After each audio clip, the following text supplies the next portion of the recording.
নমস্কার, বইমহলে আপনাকে স্বাগত জানাই। বইমহলে চলছে জলে জঙ্গলে গল্প সিরিজ। আজ শুনবেন আরজান সর্দার খ্যাত শ্রী শিবশঙ্কর মিত্র মহাশয়ের লেখা ছোট গল্প আইরাজ। বইমহলে গল্প পাঠ করি আমি অনুব্রতা। আমার গল্প পাঠ আপনার ভালো লাগলে গল্পটিতে একটি লাইক দেবেন ও শেয়ার করবেন। আর এখনও যদি বইমহলকে সাবস্ক্রাইব না করে থাকেন তাহলে অবশ্যই সাবস্ক্রাইব করবেন। বিধিবদ্ধ সতর্কীকরণ: গল্পের মধ্যে ধূমপান, মদ্যপান ও জন্তু জানোয়ারের প্রতি হিংসার ঘটনা এসে থাকতে পারে। বইমহল কোনোভাবেই কোনো রকম নেশা বা জন্তু জানোয়ারের প্রতি কোনো রকম হিংসাকে সমর্থন করে না। তাহলে এবার শুনুন ছোট গল্প আইরাজ।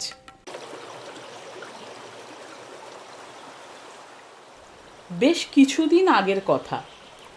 তখনও সুন্দরবনে ব্যাঘ্র প্রকল্প চালু হয়নি, মানে তখনও বাঘ মারার আইনত অধিকার ছিল, তবে অনুমতি নিতে হতো এই যা। বনকর অফিস থেকে অনুমতি পেতে পুলিশ কর্তাদের তো কোনো বেগ পাওয়ার কথা নয়, পেতেও হয়নি। জেলার পুলিশ সাহেব ও বাসন্তী থানার দারোগাবাবু দুখানা লঞ্চ নিয়ে দিব্যি চলেছেন সুন্দরবনের গভীরে। দুজনের দুখানা লঞ্চ হলেও পুলিশ সাহেবের লঞ্চেই ডেকের ফাঁকা জায়গায় সকালের মিষ্টি রোদে আড্ডা জমিয়েছেন দুজনে। দুখানা লঞ্চ প্রায় পাশাপাশি চলেছে ঘুটঘুট করে। শিকার না, ওদের জানা আছে এভাবে সুন্দরবনে শিকার হয় না। এমন নিরাপদে বসে সুন্দরবনে বাঘ শিকার তো দূরের কথা, বাঘের দেখাও মিলবে না। তবে অনেক দূর থেকে হরিণের পালে কপাল ঠুকে গুলি করলেও করা যেতে পারে। তাহলেও কিন্তু চঞ্চল হরিণ আহত হয়েও কিছুটা বনের ভিতর যাবেই যাবে।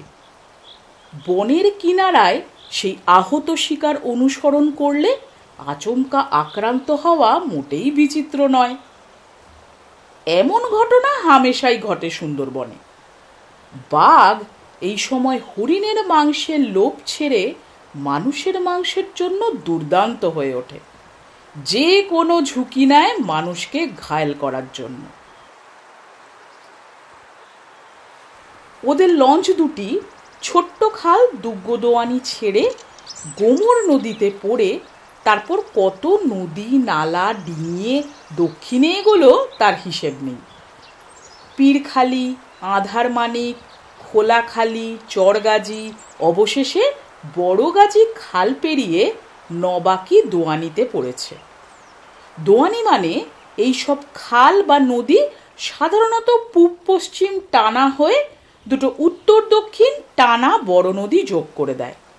ফলে দোয়ানির দুমুখ দিয়েই একই সময় জল ঢোকে, তেমনি দুমুখ দিয়েই ভাটি স্রোতও হড়হড় করে সমুদ্রগামী হয়ে পেরিয়ে যায়। এর ফলে নৌকা বা লঞ্চকে দোয়ানির দুমুখে দুরকম স্রোতের টানে পড়তে হয়। এতে অবশ্য যন্ত্রযানের ভাবনার বিশেষ কিছু ছিল না। অর্ধেক পথ স্রোতের টানে তাড়াতাড়ি যায়, কিন্তু বাকি অর্ধেক পথ স্রোত ঠেলে কষ্ট করে আস্তে আস্তে এগোতে হয়, এই যা। কিন্তু ডিঙি নৌকোকে বেশ অসুবিধায় পড়তে হয়। পুলিশের কর্তাদের লঞ্চের গতি নিয়ে বিব্রত হওয়ার বিশেষ কারণ ছিল না। ওরা যাবেন ব্যাঘ্র সংকুল চামটা বনের কাছাকাছি। ভাটি অঞ্চলে বিশাল গোসাবা নদী থেকে উঠে নবাকি দোয়ানি এঁকে বেঁকে পূবে সমুদ্রগামী ঝিলা নদীতে পড়েছে। এই ঝিলা নদীর বেশ কিছুটা ভাটিতে বাঁদিকে চামটা বন। এইসব এলাকায় প্লাবনের জল বনের অভ্যন্তর পর্যন্ত ছড়িয়ে পড়ে। কাজেই আশপাশের বনাঞ্চলের জীবজন্তুর ব্যবহারও ভিন্ন প্রকৃতির। লঞ্চ দুখানি এখন নবাকি দোয়ানির মধ্যভাগে। কর্তাবাবুরা ডেকের উপর বসে সুন্দরবনের মনোরম দৃশ্য উপভোগ করছেন আর নানা রকম গল্পগুজব করছেন। ওরা সুন্দরবনের অভিজ্ঞ লোক হিসেবে সঙ্গে একজন বাউলে এনেছেন। বাউলে আবার তার এক অনুগত লোককে নিয়ে এসেছে সঙ্গে করে, তার নাম চিত্তমেধা। এরাও মাঝে মাঝে কর্তাদের সঙ্গে টিপ্পনি কেটে চলেছে। হঠাৎ চিত্তমেধা চিৎকার করে বলে ওঠে, ওই ওই সে কুমির বেশিছে ওই, বলেই আঙুল দিয়ে দেখাবার চেষ্টা করে। মেধার চিৎকারের ধাক্কায় সবাই দ্রুত যে যার বন্দুক হাতড়াবার চেষ্টা করে। বাউলে এক নজর দেখেই বলে, না কর্তা, এটা বোধহয় কুমির নয়। দুজন কর্তাই প্রায় একসঙ্গে জোরে বলে ওঠেন, কুমির নয় তো কি হতে পারে? বাউলে শান্তভাবেই উত্তর দেয়, না বাবু, কুমির কি কখনো নদী পারাপার করার চেষ্টা করে? ও যে সোজা পার হতে চলেছে। কুমির কি অতখানি লম্বা হয়ে ভাসে? কুমির লেজ কখনো ভাসায় না, পিঠের শিরদাঁড়া, চোখ আর উঁচু নাকটাই ভাসিয়ে রাখে। লেজ ওরা জলের তলায় রাখে। সাঁতরে এগোবার সময় হালের কাজ করে ওদের লেজ। অত লম্বা পানা হয়ে কুমির ভাসে না। কুমির নয় বাবু, অন্য কিছু। আরো উৎকণ্ঠিত হয়ে দারোগাবাবু বলেন, তবে ওটা কি? জলে আর কোন অমন লম্বা জন্তু আছে? কথা সাবধান, আমরা বেকায়দায় পড়তে পারি। ওটা আর কিছু নয়, সুন্দরবনের সাংঘাতিক বিষধর সাপ। নিশ্চয়ই কোনো আইরাজ, নিশ্চয়ই। হয় ওকে আগে পার হয়ে যেতে দিন, না হয় আমাদের লঞ্চখানা আগেই তাড়াতাড়ি বেরিয়ে যাক। ওর পারাপারের পথ আগলে ধরবেন না, চটপট যাহাই একটা কিছু করুন। পুলিশ সাহেব সারেংকে আদেশ দিলেন, জলদি স্পিড বাড়াও, খুব তাড়াতাড়ি সোজা বেরিয়ে যাও। যথা আদেশ সারেং লঞ্চে স্পিড দিলেন, কিন্তু স্পিড তেমন উঠছে না। নবাকির মাঝামাঝি অঞ্চল যে, কোনো স্রোতের বিশেষ টান নেই। এদিকে আইরাজ এসে পড়েছে। বেগতিক দেখে বড় কর্তা চিৎকার করে ওঠেন, লঞ্চ ঘুরিয়ে নাও, ঘোরাও।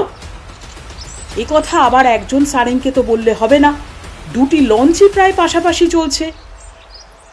তাই চিৎকার আর ইঙ্গিতে আদেশ দিলেন। দুই কর্তাই এখন লঞ্চের খুপড়ির ছাদে। বিপদ ছিল, হঠাৎ স্পিড থামিয়ে পাশাপাশি লঞ্চের গতিপথ কুল বরাবর পড়তে গেলেই ঠোকাঠুকি হয়ে যেতে পারে। তবে সারেংদের দক্ষতায় সেটা ঘটেনি বটে, কিন্তু এই সব করতে গিয়ে লঞ্চ দুখানার পিছনটা আইরাজের লাইনে এসে পড়েছে। আইরাজ কোনো কিছুই ভ্রুক্ষেপ করে না, ঠিক সোজাসুজি নদী পার সে হবেই। ঝিরঝিরে হাওয়ায় নদীতে তখন তীর তীরে ঢেউ।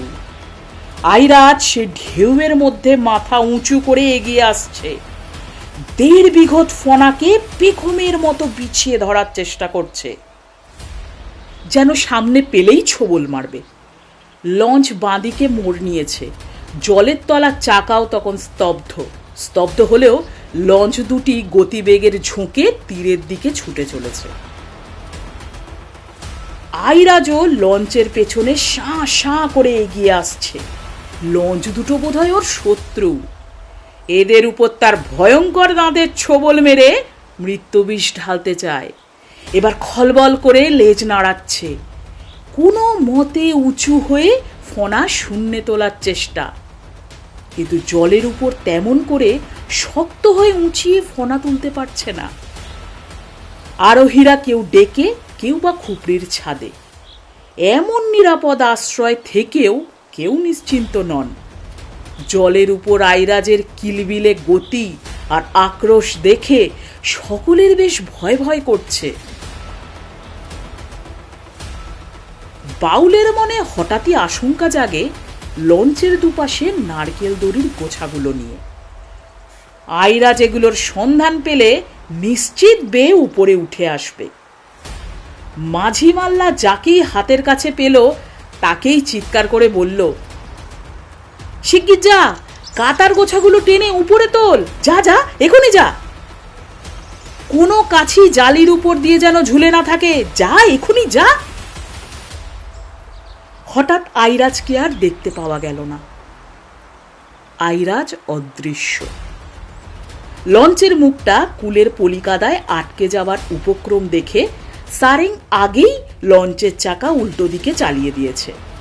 পেছন গিয়ারে চাকা বেগে চলেছে, তবুও লঞ্চ কুলের দিকে এগিয়ে চলে। এবার পুরো দমে পেছন গিয়ার। লঞ্চের চাকা নদীর জল তীরে ছুঁড়ে ছুঁড়ে মারছে। আইরাজ ডুব দিয়েই বুঝি আতঙ্কের শিহরণ এনে দিল গোটা লঞ্চে। একে তো বাউলের নারকোল দড়ির গোছার কথা তুলে লঞ্চের সবাইকে দুর্ভাবনায় ফেলে দিয়েছে, তার উপর আইরাজ অদৃশ্য হয়ে আতঙ্ক চরমে তুলে দিল। মায় পুলিশকর্তা পর্যন্ত এবার চঞ্চল হয়ে উঠেছেন। দারোগাবাবুকে জিজ্ঞাসা করেন, তোমার রাইফেলটা লোড করা আছে তো? খোঁজ নিলেন অবশ্য রাইফেল লোড আছে কিনা, কিন্তু তাতেও ভরসা নেই বুঝে খুপড়ির ছাদে রাখা লগিগুলো হাতড়াতে থাকেন আর ঝুঁকি মেরে দড়ির গোছাগুলো দেখবার চেষ্টা করেন। কাণ্ড দেখে বাউলে বলে, না বাবু, লগি দিয়ে খোঁচাখুচি করবেন না, ওতে হিতে বিপরীত হবে, আইরাজ আরও খেপে যাবে। জলের আথালি পাথালি তোড়ের মধ্যে কোথায় গেল আইরাজ? দেখতে দেখতে পুরো দমে চালু চাকার ছুঁড়ে মারা জলের তোড়ের সঙ্গে তীরের উপর ঝপাত করে পড়েছে কুণ্ডলি পাকিয়ে। না, পরক্ষণেই টান টান হয়ে সামান্য জলে কুল বরাবর এগিয়ে যায়। বাউলে আর দেরি করতে চায় না, হাতের বন্দুকে ছড়রা টোটা ভরাই আছে, তাক করে ছুঁড়ে মারে। খুব কাছেই তো, লক্ষ্যভ্রষ্ট হবার কথা নয়, হয়ও না। আইরাজের শরীর থেকে রক্ত ফিনকি দিয়ে উঠল। আর কি আক্রোশ তখন আইরাজের! শত্রুকে সামনে না পেয়ে চরের উপরই বিস্ফারিত ফনা তুলে ছোবল মারতে থাকে। মাজা ভাঙা ক্লান্ত আইরাজকে কুল ঘেঁষে সামান্য জলে খলবল করে কোনো মতে আবার চলতে দেখে বাউলে মৃধাকে ধমক দিয়ে বলল, লগি দিয়ে চরে ঝাঁপিয়ে পড়, যা! বলেই এক হাতে বন্দুক নিয়ে অন্য হাতে চরের উপর লগির ঠেকো দিয়ে লাফিয়ে পড়ে বাউলে। বাঘ শিকারের মতো নিঃশব্দে এগোবার দরকার নেই। চরে পড়েই চিৎকার করে ওঠে, চিত্ত, বন্দুক দিয়ে নদী বরাবর বনের কিনারা ধরে চল, আমার দিকে তাকাবি না, শুধু দেখবি বনের দিকে।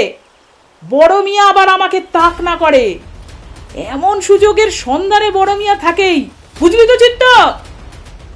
থপ থপ করে দ্রুত এগিয়ে যেতে থাকে।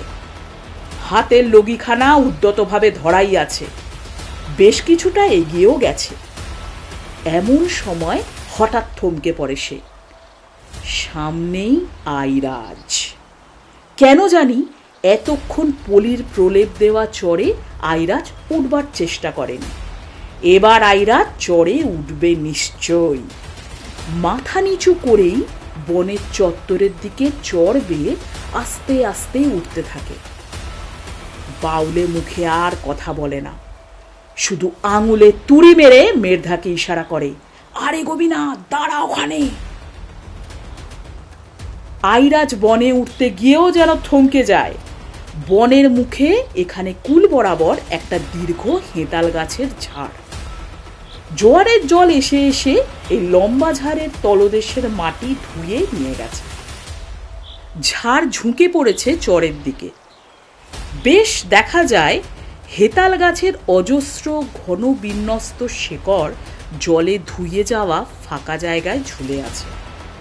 হঠাৎ আইরাজ সেই ঝুলন্ত শিকড়ের মধ্যে মাথাটা ঢুকিয়ে দিল। আহত আইরাজ হয়তো ছুটে আশ্রয় খুঁজছে। সঙ্গে সঙ্গে বাউলে ছুটে গিয়ে ফলক কাটা লগির গোড়াটা দিয়ে রক্ত ঝরা মাজাটা সজোরে কাদার মধ্যে চেপে ধরল।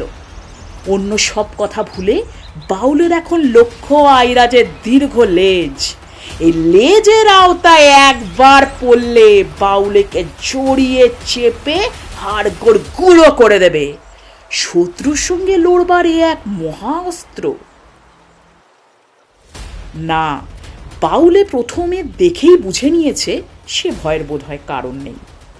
গুলির আঘাতে মাজা ভাঙা লেজের আর তত ক্ষমতা নেই, কিন্তু হলে কি হবে, তবুও লেজ দিয়ে সে শত্রুকে খুঁজছে এদিক ওদিক। লেজের পাশ দিয়ে নিজের দেহকে একটু সরিয়ে নিয়ে বাউলে চিৎকার করে বললে উঠল, মের্ধা শিগগির আয়, ছুটে আয়। আর্তনাদ শুনেই মের্ধা হেতাল ঝাড়টার ভেঙে লাফিয়ে পড়ল চড়ে। হাতের বন্দুক কাদায় পড়তে দেয়নি। বাউলে বলে ওঠে, গুলি কর, তুরন্ত চোট কর, ছড় না, ওই শিকড় ঝাঁকের মধ্যে নিরিখ করতে হবে না, শিগগির গুলি কর, আন্দাজেই কর। হাতের লগিতে চাপ রাখতে গিয়ে দাঁতে দাঁত চেপে আদেশ দেয় সে। মের্ধা আদেশের সঙ্গে সঙ্গেই একটা চোট করে, আরেকটার জন্য তৈরি। লক্ষ্যভ্রষ্ট হয়নি। এতক্ষণ লগির চাপের নিচে মৃত্যু যন্ত্রণায় ক্ষীণভাবে নড়াচড়া করছিল, এখন শান্ত নেতিয়ে পড়েছে। লেজের ডগাটা একটু আধটু নড়াচড়া করতে থাকে। লগির চাপটা একবার শিথিল করে বাউলে বুঝে নেয় সত্যি সত্যি নিস্তেজ হয়েছে কিনা। নিশ্চিন্ত হয়েই মের্ধাকে বলে, যা এবার লঞ্চ থেকে দড়ি নিয়ে আয়, বড়শি গিট মাজায় বেঁধে চর দিয়ে টেনে নিয়ে যেতে হবে। বাউলের সাবধানের শেষ নেই। এক ভয়ঙ্কর বিষধর আইরাজ বলে কথা। মের্ধাকে দড়ি ধরে টেনে হেতাল গাছের তলা থেকে বের করে আনতে আদেশ দিল, আর নিজে বন্দুক নিয়ে তাক করে রইল ওর ফনার দিকে। শেষ পর্যন্ত আইরাজকে সবাই মিলে টেনে লঞ্চের ডেকে তুলল। কর্তাবাবু তো ইঞ্চি মেপে আর ওজন করে দেখলেন 15.5 ফিট লম্বা আর ওজনে প্রায় 1 মণ। বাউলে বলল, বাবু জানেন, আইরাজ সুন্দরবনে 9 রকমের আছে। এর নাম হলো ধনীরাজ, দেখছেন তো কালচে রং।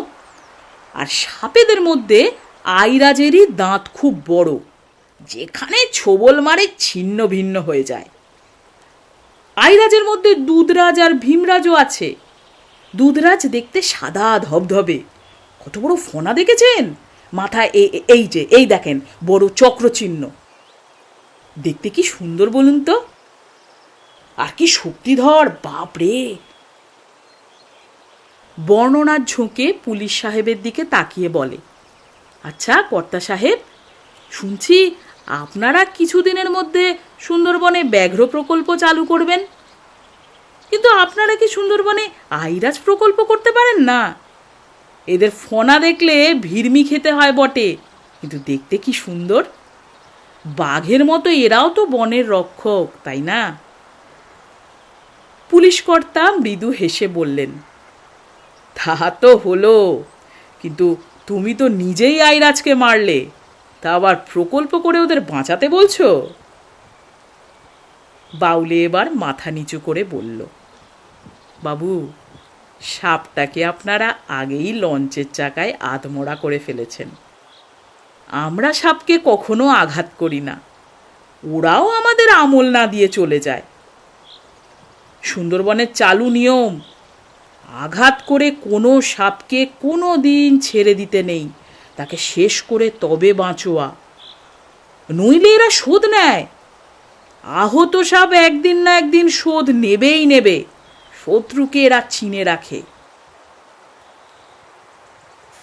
তারপর আইরাজের গায়ে হাত ঠেকিয়ে আর নিজের কপালে হাত তুলে নমস্কার করে বাউলি দৃঢ় প্রত্যয়ের সঙ্গে বলল, তা বাবু, আমরা সুন্দরবনের মানুষেরা সাপের আইন বড্ড মেনে চলি।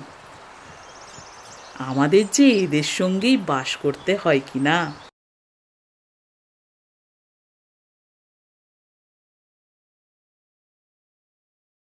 সমাপ্ত।